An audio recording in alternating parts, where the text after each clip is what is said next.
पहली बात तुम सबको बुलाया किसने था रकाबगंज गुरुद्वारे में 27 अक्टूबर में? वीएम सिंह ने बुलाया था ना।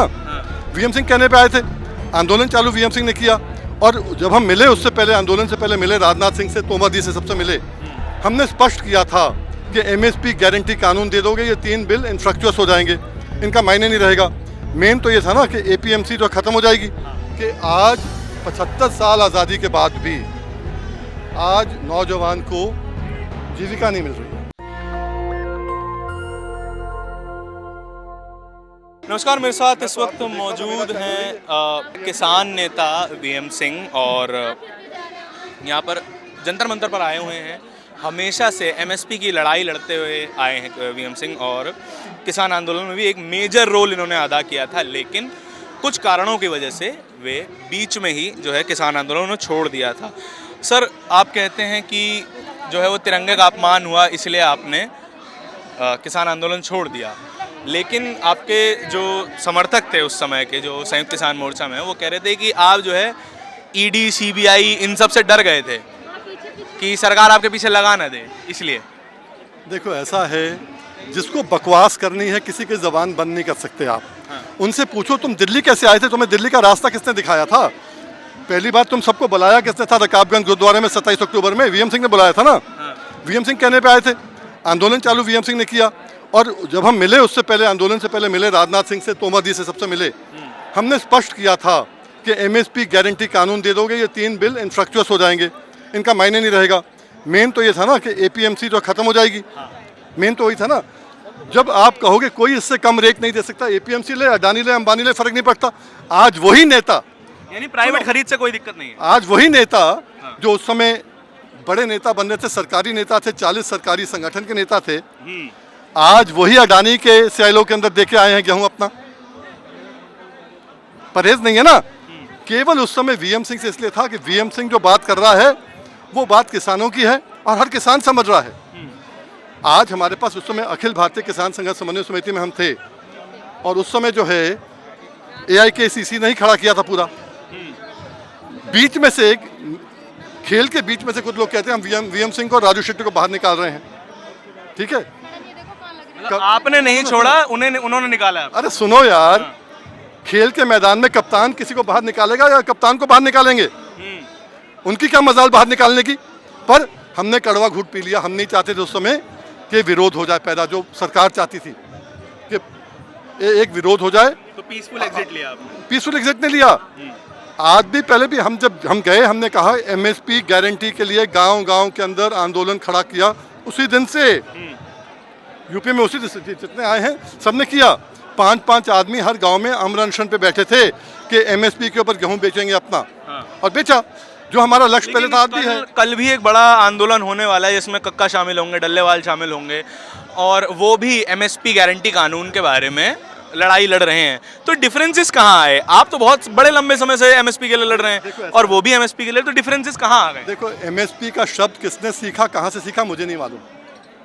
आप इन सबसे कल इतना मालूम कर लेना, मुझे बता देना फ़ोन नंबर लेके कि एमएसपी लागू कब हुई थी देश में, इतना ही बता दें मुझे बस केवल। अच्छा। और 2000 में, सन 2000 में, आज से 22 साल पहले सबसे बड़ा एमएसपी का आंदोलन पीलीभीत से चालू किया था हमने जी, जिसमें एक सरकार चले गई, राम प्रकाश गुप्ता जी सीएम चले गए और राजनाथ सिंह सीएम बन के आ गए।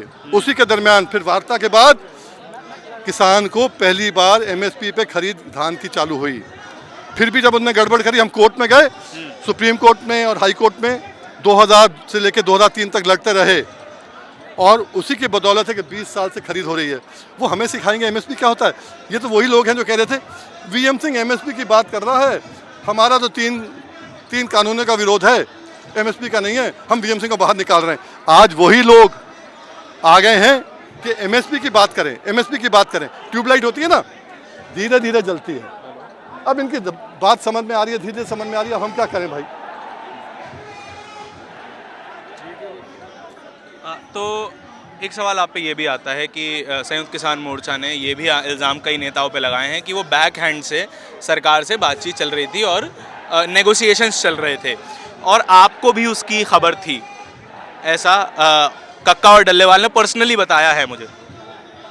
और एक ऐसा है, भी बोला है। ऐसा है, उनको खबर थी कि वीएम सिंह सरकार से मिल रहा है हाँ। तो फिर वो सरकार से वार्ता करने क्यों जा रहे थे? हाँ। डल्लेवाल भी गए, कक्का भी गए, क्यों जा रहे थे? आपके नेगोशिएशंस पॉइंट नहीं अलग थे, ये बात कह रहे हैं। नहीं, अगर आपको मालूम है कि कहीं मिली भगत हो रही है तो उससे दूर रहोगे ना, उसमें शामिल थोड़ा ना रहोगे। जी। ये तो शामिल थे, ये तो आखिर तक थे। अभी इनका विभाजन हो गया है, संयुक्त किसान मोर्चा के 2-3 घटक बन गए हैं, जी।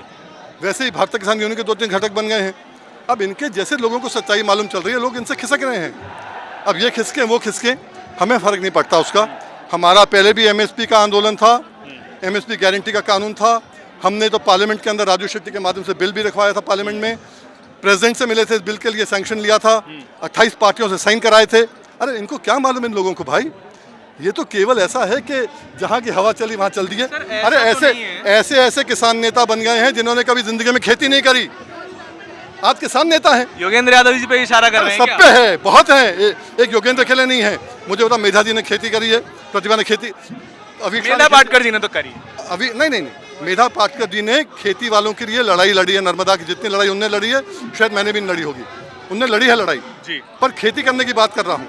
आप बताओ ना, अवीक शाह ने कितनी खेती करी है? आप सबके नाम गिनाते रहूं मैं आपसे?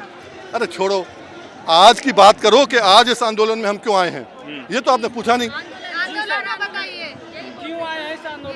क्योंकि आज केवल आप सबको बताना है कि आज 75 साल आज़ादी के बाद भी आज नौजवान को जीविका नहीं मिल रही है। और आप 200 साल पहले चलोगे, 250 साल पहले चलोगे, हिंदुस्तान को सोने की चिड़िया बोला जाता था। उस समय कोई फैक्ट्री नहीं थी, कोई नौकरी नहीं थी, उस समय केवल खेती थी। और खेती को आज फिर जिंदा करना पड़ेगा, क्योंकि जैसे मैं कहता हूँ, अगर 10-10 फैक्ट्री भी लगा लो, एक जगह 10-10 फैक्ट्री भी आप लगा लो एक ज़िले के अंदर, तो तब भी आप 5-7 हज़ार नौकरियाँ दे सकते हो। और नौकरी चाहिए कम से कम 2 लाख 3 लाख। खेती को जिंदा करोगे, एमएसपी की गारंटी होगी, दूध के लिए गारंटी हो, गेहूं के लिए गारंटी हो, जो आपकी जो उपज है, बेशक फल हो सब्जी हो, उसकी गारंटी दे दो। और ज़्यादा ही अगर आपको करना है, एक तरफ एमएसपी दो और एक तरफ एमआरपी लगा दो, मैक्सिमम प्राइस, कि उपभोक्ता भी ना लूटें। दोनों काम करो। एक एग्रीकल्चर प्लानिंग कमीशन बनाओ, उसमें ऐसे लोग रखो जिनको मालूम हो। ये ना करो कि उनको बुला लो जिनको कहें yes no yes no, yes no से काम नहीं चलता है कभी। ऐसे लोग बुलाओ जिनको मालूम हो कुछ। सर, अग्निपथ स्कीम जो आई सरकार की योजना, उसको कैसे देखते हैं? देखिए, अग्निपथ स्कीम की अगर बात करते हैं तो पहली चीज़ तो ये है कि 4000 लोग अगर ले रहे हैं फाइनली, आज कितने ले रहे हैं ये सरकार ओपन करे, बताए सबको, और बताए इतने कम अगर ले रहे हैं तो उसका क्या फ़ायदा, देश को क्या फ़ायदा, नौजवानों को क्या फ़ायदा। और ऐसा सरकार क्यों नहीं करती है? जितने को ले रहे हैं ठीक है, बहुत बढ़िया, ले लो उनको, 4000 ले लो फौज के अंदर, और बाकी पैरामिलिट्री फोर्स में डाल दो, बीएसएफ में डाल दो, सीआईएसएफ में डाल दो, इंडो टिबेटन बॉर्डर फोर्स में डाल दो। उनके ट्रेनिंग के बाद उनको 4 साल के बाद कहीं और ऑब्जॉर्व कर लो ना उनको। ये बहुत चीज़ें ऐसी हैं, एक एक मुद्दे पे आदमी ढंग से बात करता है। इस देश के अंदर नीतियाँ बहुत हैं, नीयत नहीं है, और नेता ऐसे बन गए हैं जो नीति भी नहीं समझते और नीयत भी नहीं है। क्या किया जाए? सर, आपके ये जो रोजगार आंदोलन था, नंद नगरी से बंद क्यों करवाया गया? हमें ये नहीं मालूम है। हमें इतना मालूम है कि आज जब हमें यहाँ आना था तो यहाँ भी परमिशन नहीं मिली। नेशनल दस्तक की आपसे गुजारिश है कि अगर इसको बचाना चाहते हैं तो नेशनल दस्तक को सब्सक्राइब करने के लिए रेड कलर के सब्सक्राइब बटन को दबाएं, फिर बेल आइकन की घंटी दबाएं। नेशनल दस्तक को बचाने के लिए बहुत जरूरी है कि हर खबर को शेयर करें, लाइक करें, कमेंट जरूर करें।